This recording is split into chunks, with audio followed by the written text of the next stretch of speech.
사랑하는 성도 여러분, 오늘도 주 안에서 평안하셨습니까? 수요일과 금요일에 이 설교 영상을 통해서 가정에서 예배를 드리고 있는데요. 이제 코로나19도 이제 잠잠해지는 것 같아요. 그래서 이제 곧 있으면 이 예배당에서 함께 예배를 드리게 될 것입니다. 이제 몇 번이나 될지는 모르지만 이 시간에도 좀 더 집중하고요. 하나님 말씀으로 잘 들으셨으면 좋겠습니다. 그리고 오늘 금요 기도에 또 기도하는 밤이 될 텐데 이 말씀 붙잡고 기도했으면 더욱 좋겠습니다. 오늘 이 시간에는 누가복음 8장 16절부터 21절의 말씀을 근거로 해서 들을 귀 있는 자의 경청, 들을 귀 있는 자의 경청이라는 제목으로 설교하도록 하겠습니다. 주보에 나간 내용과 조금 다르지요? 본문도 조금은 잘 짧아졌습니다. 설교 제목도 바뀌었고요. 설교 준비하면서 여기서 끊어도 좋겠다 이런 생각이 들었어요. 본문을 자세히 살펴보니까 지난 시간에 우리가 살폈던 씨 뿌리는 자의 비유나 오늘 본문에는 두 가지 내용이 나와요. 하나는 등불 비유라는 것이고 또 하나는요, 하나님 나라의 새로운 가족관계에 대한 말씀인데 이 말씀들 역시도 다 듣는 것과 관계가 있더라고요. 예수님께서 무리들에게 씨 뿌리는 자의 비유의 말씀을 주신 후에 들을 귀 있는 자는 들을지어다 이렇게 말씀하셨잖아요. 자, 그 부분을 일부 따왔고요. 오늘 말씀도 다 들음과 관련이 있기 때문에 제목을 그렇게 잡아본 것입니다. 이제 본문 속으로 들어가 보겠습니다. 16절부터 18절은 보통 등불 비유 이렇게 불리는 비유의 말씀입니다. 그 내용을 보면 누구든지 등불을 켜서 그릇으로 덮거나 평상 아래에 두지 아니하고 등경 위에 두나니 이런 말씀이 처음에 나오지요. 여기 등불을 켠다 이 말씀은요, 이렇게 이해하시면 됩니다. 토기로 만들어진 램프가 있어요.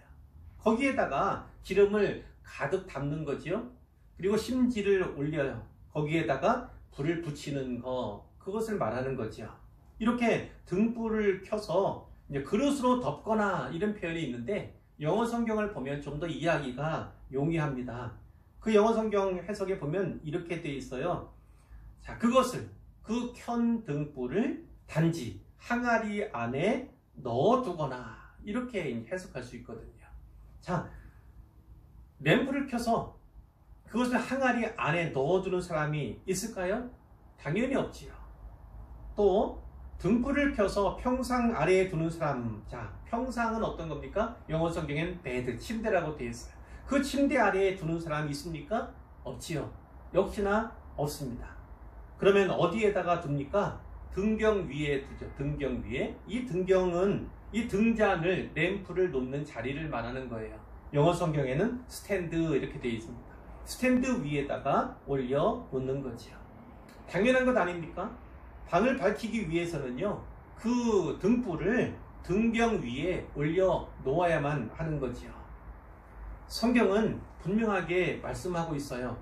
요한일서 1장 5절에 보면 우리가 그에게서 듣고, 그런 예수님이에요.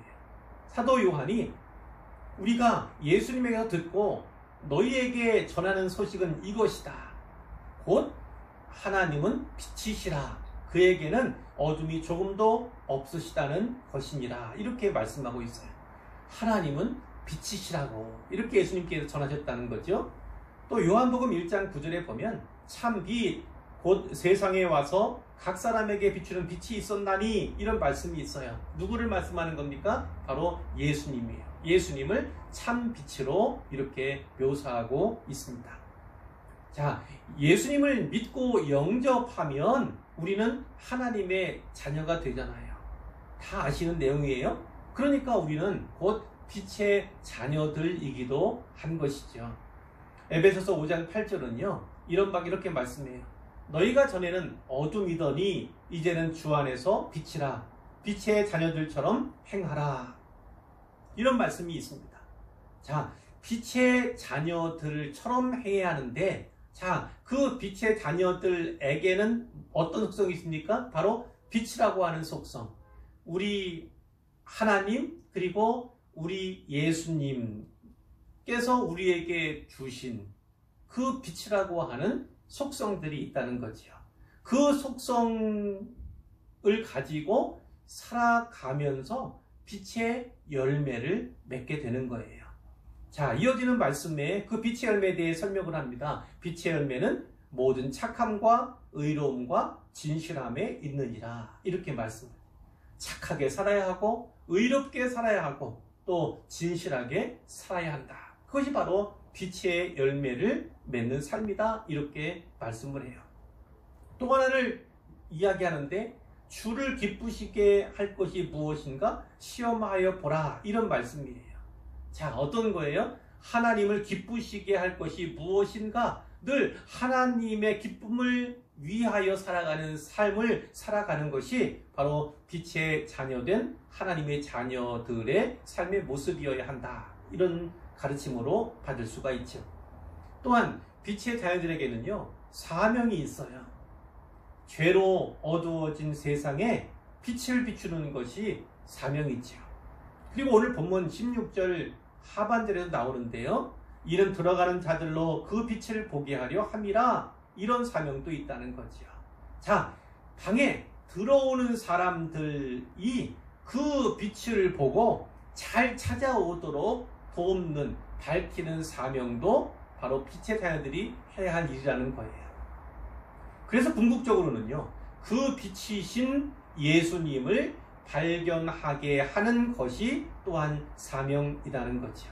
이것은 신자 그리고 성도 또 제자로서의 사명을 분명하게 말씀해 주시고 계신 거예요.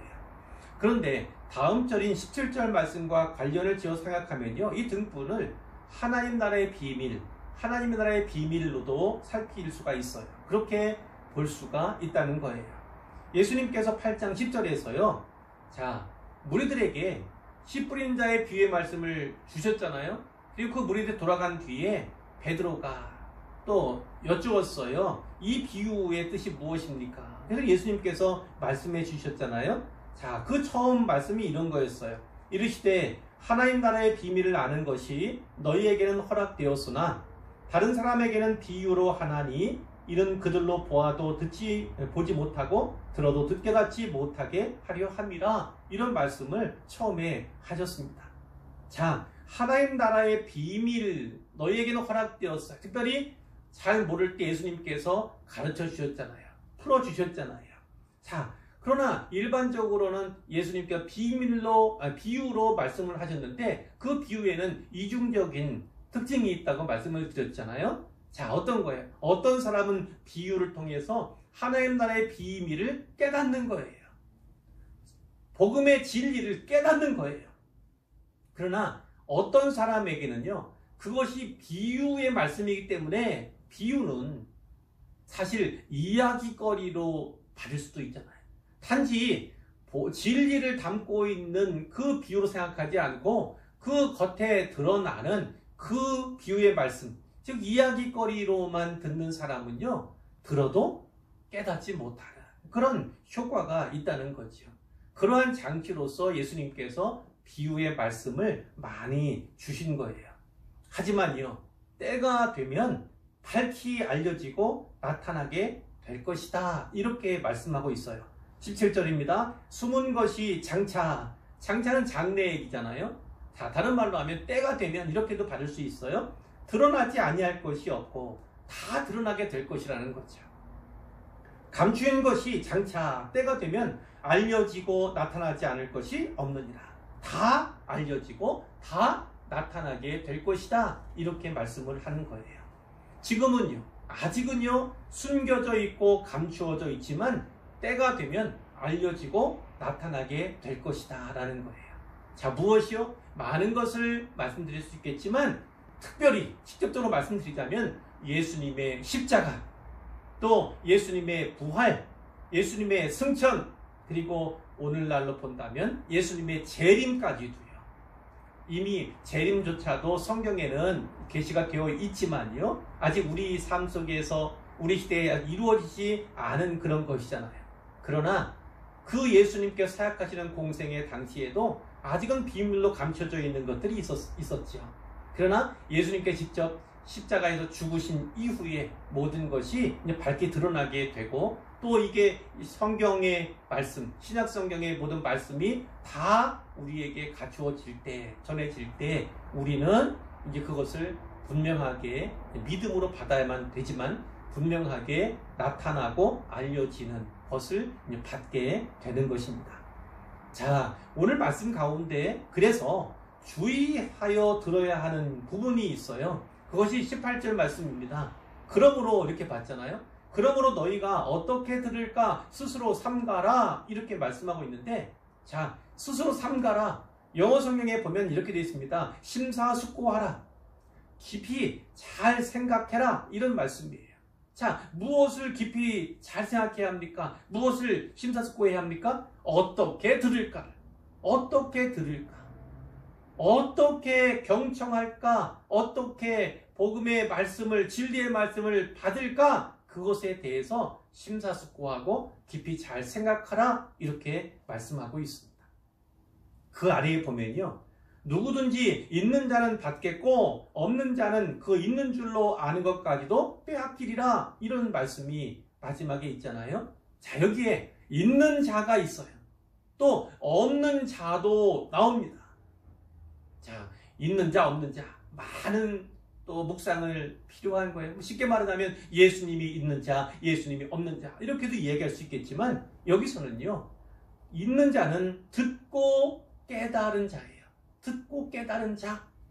자, 그럼 없는 자는 어떤 사람이에요? 들었지만 깨달음이 없는 자, 들었지만 깨닫지 못한 자, 이렇게 받을 수 있어요. 자, 그러면 듣고 깨달은 사람은 어떻다고 합니까? 받게 될 것이다 됐는데 더 받게 될 것이다. 영어 성경에 이렇게 되어 있어요. 듣고 깨달은 사람은 더 받게 될 것이다. 자, 어떤 의미입니까요? 말씀을 듣고 진리를 깨달았어요. 그런 사람들은 행위로, 삶으로 그 깨달은 것을 나타내며 살지요. 그 말씀 따라 살아간다는 거예요. 그렇다면 그들에게는 뭐가요? 큰 보상이 약속되어 있습니다. 영적인 성장은 물론이고요, 영원한 복 그리고 상급이 예비되어 있는 거잖아요. 하지만 듣고도 깨닫지 못한 자, 뒤에 무서운 말씀이 있어요. 듣고도 깨닫지 못한 자, 없는 자는 그 있는 줄로 아는 것까지도 빼앗기리라 그랬잖아요. 자, 그런 사람 특징이 뭐예요? 있는 줄로 안다는 거예요.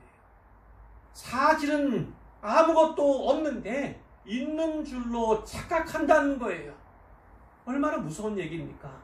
그러나 그 있는 줄로 아는 거, 있는 줄로 착각하는 그것까지도 다 빼앗기게 될 것이다, 이렇게 분명하게 말씀하고 있습니다. 예컨대 예수님 당시의 유대인 중에는요, 예수님을 전혀 알지 못한 사람들, 자, 표면적으로는 그분이 수많은 이적을 행했잖아요. 그리고 또 아주 빛나는 가르침을 주셨잖아요. 그런 것 통해서 많이 듣고 또 보고 하는 사람들이 있었지만 예수님에 대해서 전혀 알지 못한 사람들이 많았다고요. 예수님 전하시는 그 말씀, 하늘나라의 복음을 들으면서도 전혀 깨닫지 못한 유대인들이 많이 있었다고요. 그들이라면 이런 거죠. 설명이 쉽겠지요. 하나님의 백성이라고, 선민이라고 그들은 알고 그렇게 믿어왔는데, 하나님 백성이라고 하는, 선민이라고 하는 특권적인 지위가 언젠가는 박탈되게 될 것이다, 빼앗기게 될 것이다, 이렇게 받을 수 있다는 거예요. 그리고 이 말씀을 좀 더 일반적으로 말하자면 오늘날 복음을 듣고도 깨닫지 못하는 자에게 주시는 예수님의 경고다, 이렇게 또 받을 수 있겠습니다. 자, 그러니까 중요한 건 어떤 거라고요? 그러므로 어떻게 들을까 스스로 삼가면서 깊이 잘 생각하면서 심사숙고하면서 경청을 하라, 이런 예수님의 그 교훈, 가르침으로 우리가 받아야만 한다는 것입니다. 자, 19절 이하의 말씀은요, 예수님께서 주신 말씀인데 새로운 가족관계에 대한, 하나님 나라의 새로운 가족관계에 대한 말씀이에요. 예수의 어머니 마리아죠. 또 그 동생들이 나와요. 이 가족들이 예수님께 온 것입니다. 마가복음 3장 20절 이하의 병행 본문에 따르면 자, 예수님께서 집에 들어가셨는데 무리가 다시 모였어요. 예수님 따라서 예수님 가시는 곳마다 많은 필요를, 특히 질병, 귀신 들린 사람들, 또 많은 도움이 필요한 사람들이 예수님 찾아왔잖아요. 늘 무리를 지어 있었다고요. 예수님께서는 식사할 겨를도 없었다고 성경이 기록하고 있어요. 자, 그때 예수님의 가족들이 찾아왔는데 왜 찾아왔는가? 예수님을 붙들러 왔다고 이렇게 돼 있어요. 사람들이 그가 미쳤다, 예수가 미쳤다, 이런 얘기를 했어요. 특별히 바리새인이나 이런 사람들이 했겠죠. 그 소문을 듣고 이제 가족들이 예수님 붙들러 온 거예요. 그런데 오늘 본문에 보듯이 무리가 너무 많은 거예요. 그래서 예수님 가까이 갈 수가 없으니까 이제 사람들에게 부탁을 했겠죠. 이렇게 전해달라 했겠죠.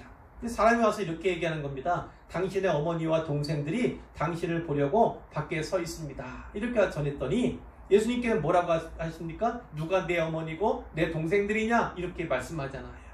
자, 오늘 본문에 보면 내 어머니와 내 동생들은 곧 하나님의 말씀을 듣고 행하는 이 사람들이라, 이렇게 예수님께서 말씀하셨다는 거예요. 이 사람들이 뭐예요? 바로 너희들, 하나님 말씀을 듣고 행하는 너희들이 바로 내 가족이고 하나님의 가족이다, 이렇게 말씀하셨다는 것입니다. 가족들, 특히 혈연적으로 또 육신적으로 맺혀 있는 그 가족들과의 어떤 유대 관계를 끊어야 한다, 이런 말씀을 하신 것이 아니에요. 육신적인 관계, 혈연적인 관계도 있지만 영적인 관계도 있다. 그 영적인 관계도 구속력이 있다는 것을 말씀하신 것입니다. 그리고 나아가서는요, 육신적, 혈연적인 가족 관계보다 영적인 가족 관계는 더 중요하고 더 항구적이다. 항구적이라는 말은 오래 간다는 거예요. 특별히 성경은 영원하다고 말씀하잖아요.